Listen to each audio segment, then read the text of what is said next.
John, how are we doing? John, Welcome. thank you very much. I'm delighted to be taking part in the next Thrive. I can't wait to have you come along and speak to us. For everybody that's watching this right now, so John, you've got a bit of a colourful background, haven't you, in terms of what you've done and where you've been. I mean, you've been the ex-head of channel marketing for Barclays. You was commercial director at Arthur Price. You were the managing director of Amefa, which is the leading UK knife makers. Yep. Wow, John, tell us more about that. Well, yeah, there's a single thread through it all. I'm a marketing person by trade, so but I'm one that's very much focused on commercials. So not the marketing often gets called the fluffy subject, doesn't it? Really, but not the fluffier side of marketing. So yeah, I started off in banking and did senior roles in Barclays there, and then decided to have a major change of direction and leave that world and go into consumer goods and housewares. So yeah, the last 13 years I spent leading a couple of SMEs, as you've outlined, really.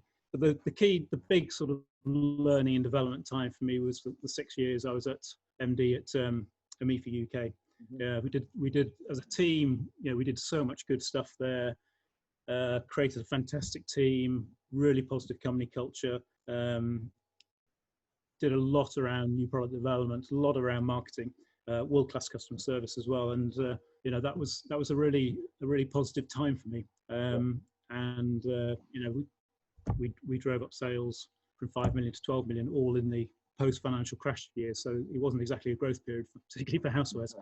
So yes, it was quite a varied time. But it was really the Amefa time that made me take the decision to set up in business by myself and bring all those great things that we'd tried and tested and been successful at, bring them to as many small and medium-sized businesses as we could, really. Perfect. So in terms of like Amefa, so like most people's probably heard of Arthur Price and Barclays, Sure. Certainly. Amefa, they probably will. Most people may have not have heard of them, but they certainly will have heard of the brands that they produce. So I mean, what was the brand they? Well, it was on cutlery side it was Amefa, but yeah, you're right. On the knife side, it was Richardsons Sheffield. Yeah, so Amefa bought Richardsons Sheffield in about 2007, I think it was, and I joined in 2009. So yeah, fantastic to have a brand based in Sheffield with such rich heritage and design expertise. I mean, going back many years, Richardsons Sheffield was the name in knives, not just in the UK but in the world. Sadly, it'd fallen a bit in that time. So our big task was really to get that brand back up and thriving again, which we're delighted to say that we can look back and that's what we did. Nice. Yeah. And what was the kind of pivotal move that made you, that made them really shift and start to accelerate and become a name that was recognised, trusted, and loved again? Where did they go wrong, and what did you need to fix? Well, they'd lost their way on what Richardsons Sheffield was all about. Well, two things really. Obviously, sadly, all the manufacturing had gone over to China because in order to try and produce things at a lower cost, and it was too expensive to do here. So the one major step we did was actually design a knife range and have it manufactured again in Sheffield. We couldn't bring the whole of the manufacturing back because yes, the commercials wouldn't allow that, but we did re-establish knife making for Richardsons Sheffield brand back in the UK for the very premium level. But the thing we did, which links into the session I'm going to be doing at Thrive in July, is really we identified our strong YU.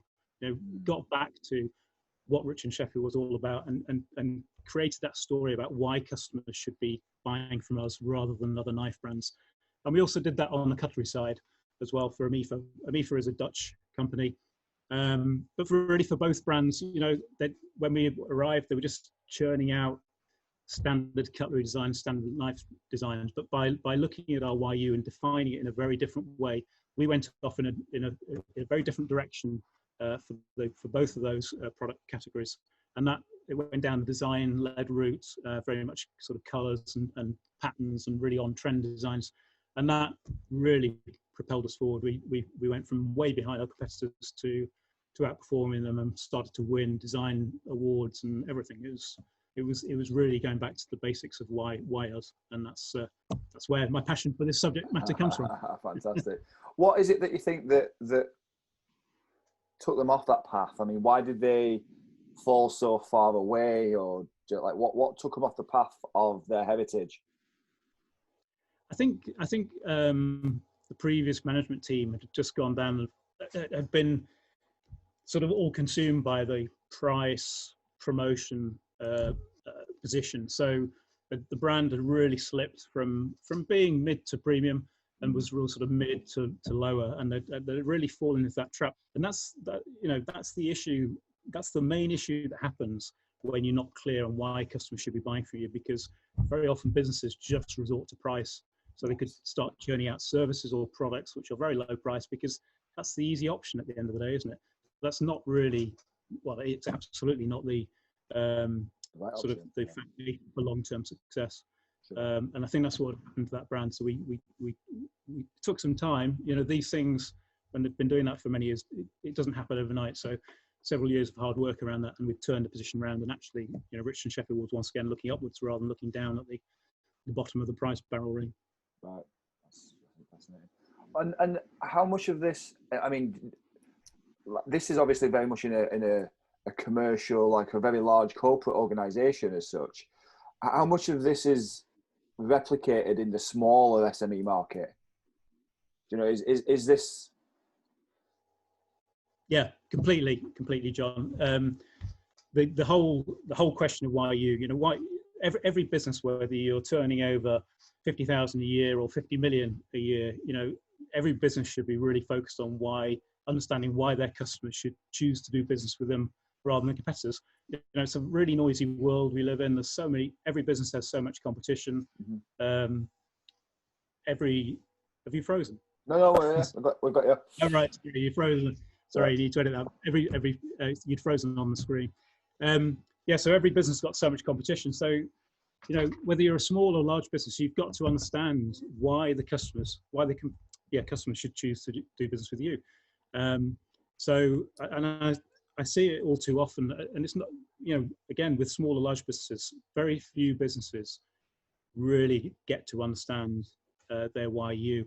Often they don't do it at all, or if they do, they fall into one of the many pitfalls that there are, and they don't get to something that is genuinely better than their competitors. They think it is, but it isn't, and it really doesn't work for them. So it's applicable across the board. Good. So, cutting your teeth with Barclays as the head of channel marketing. I mean, like, what's the head of channel marketing do? What does that role entail? What does that even look like? Yeah, it's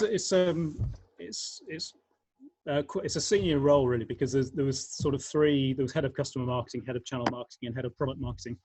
And the channels really are outlets, in those days, because it's quite going back a few years now, was the outlets, telephone banking, and online banking.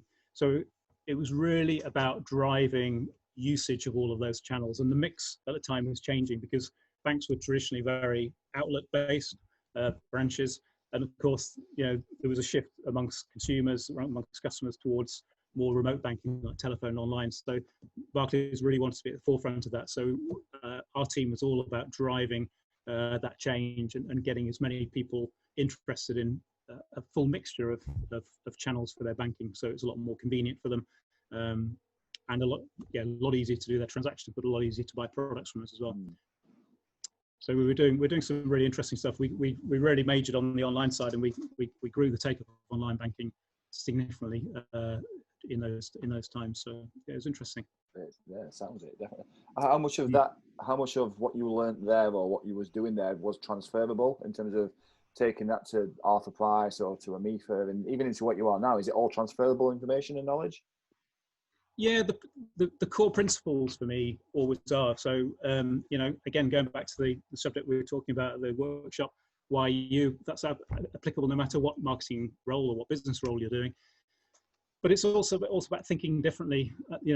That's the way my mind works with the businesses we run now, is thinking differently.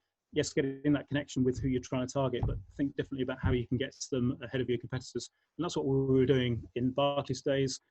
All the banks were trying to get their customers signed up to online banking, and we look to do it in a different way. So it wasn't just about converting the customers Barclays had. It was about trying to attract other people into the bank because of the strength of our online or telephone banking propositions.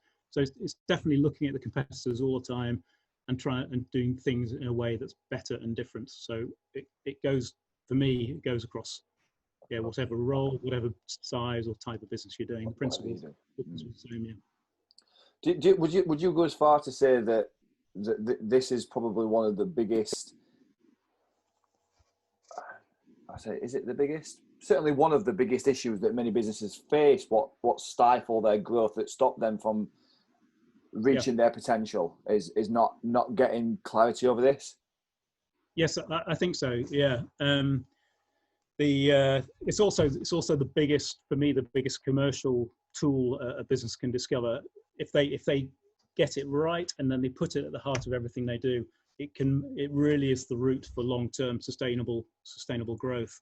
But it is very hard to do, and we'll cover some of the pitfalls on the workshop. So I don't want to necessarily go into them now, but no, but it's very easy to go wrong.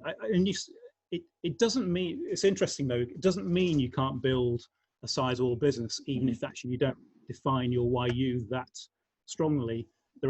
I've got some good examples at the workshop where you'll see really big companies, but actually they come across to the outside world as looking very much the same. And actually, probably in those situations, what's driving their growth is largely price propositions. But what I'm convinced it means is that you won't be able to outperform that. You could get to a certain level, but actually, if you could really define this, you'd go up to the next level or the level beyond.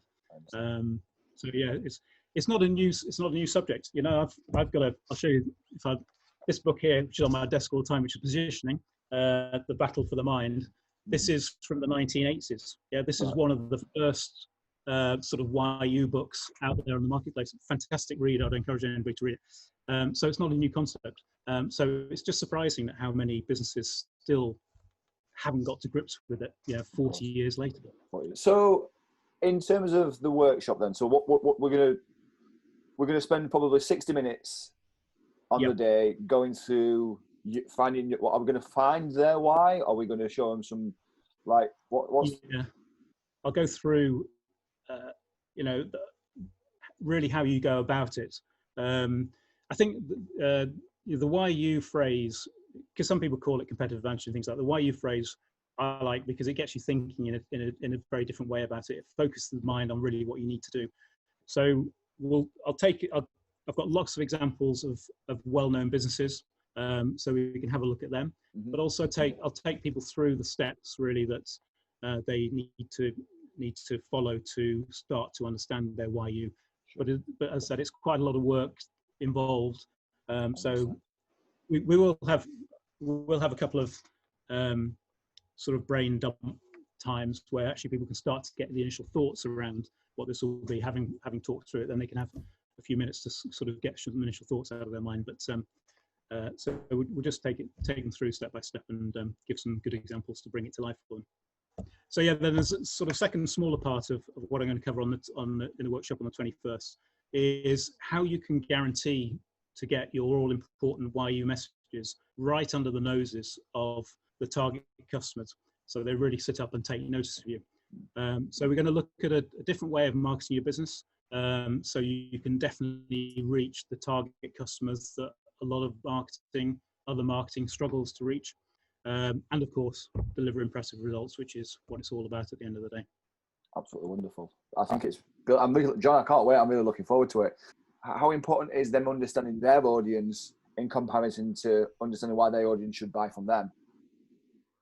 The one feeds the other. Yeah, you've got to understand who your audience is, because when we go through it in the workshop, one of the starting points, or one of the key things about getting a successful YU defined is getting into the minds of your prospects. So you need to understand what your prospects are thinking, what their challenges are, what their pain points are, because until you do that, you can't start to craft your YU, because you could define it, but if you don't understand the challenges your prospects facing, it might be going off in the wrong direction or going for yeah. Yeah.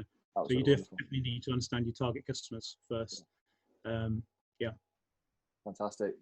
John, I can't wait. And I know this is going to be great.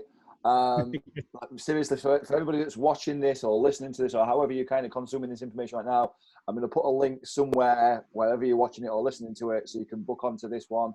It's absolutely going to lift your game. It's going to change your business. And I don't know anyone better than John for the person who's going to show you how to do this as well. So, John, thanks for your time. Thanks for having this brief chat. And thank you for agreeing to come along on the 21st. Thank you for inviting me. I'm really looking forward to it. It should be a good session. Yeah. Thanks a lot.